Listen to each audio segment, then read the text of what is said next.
Mr. Chairman, and my Lord Soifua to members of the House. I want to say initially that when the Minister to your right says that the polls are questionable, I want to say that it's not just one poll. There were several polls, not just throughout the Auckland region, but polls also in Rodney, polls in Franklin, and I would say, Mr. Chairman, and to members of the House, overwhelmingly, Aucklanders through those polls have said they do not like the way this government has rammed through this process in establishing the super city, their structure. This is not the structure that the people of Auckland envisioned. This is the structure that this government has rammed through. It is a poll in Rodney indicates, Mr. Speaker, that they do not want to be part of the super city. There is a poll that came out of Franklin.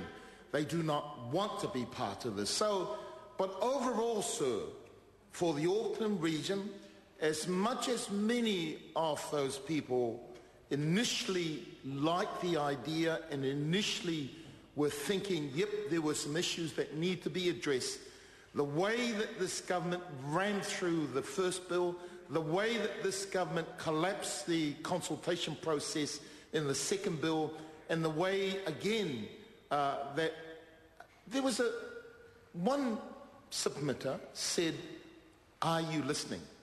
And that is still the same view that many Aucklanders are expressing. I want to concur with my colleague, Carol Beaumont, working in the area of Maunga Kia, who indicated to you, sir, a concern amongst the business improvement districts and many other organisations. The concern is they currently have strong working relationship with their existing council.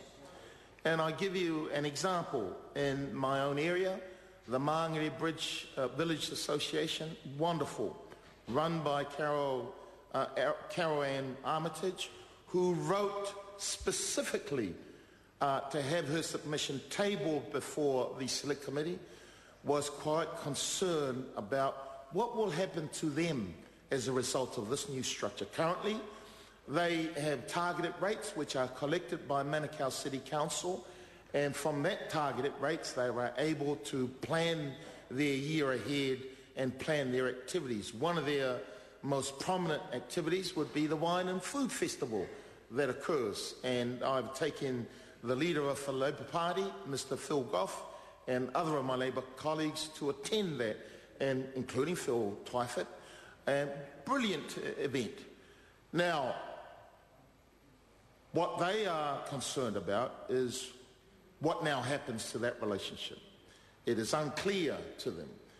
They have concerns that money is going to be collected by one part of the structure, while orders may come from another part. I may not necessarily agree with their feeling towards that, but there is genuine concern there, sir, that this whole process does not yet address, not only for the business improvement districts, but for other organisations, including the disabilities community.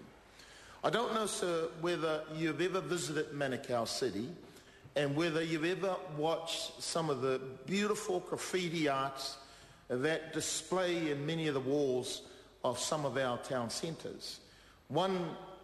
And they call these artists that paint the graffiti art aerosol artists. What often happens with that is when you then have somebody paint over with black or paint over with blue or paint over with red, it ruins the picture of that particular image.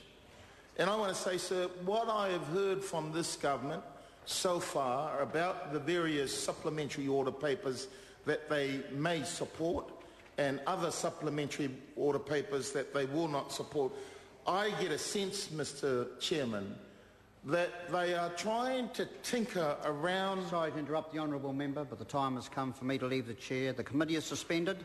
I shall resume the chair at 7:30.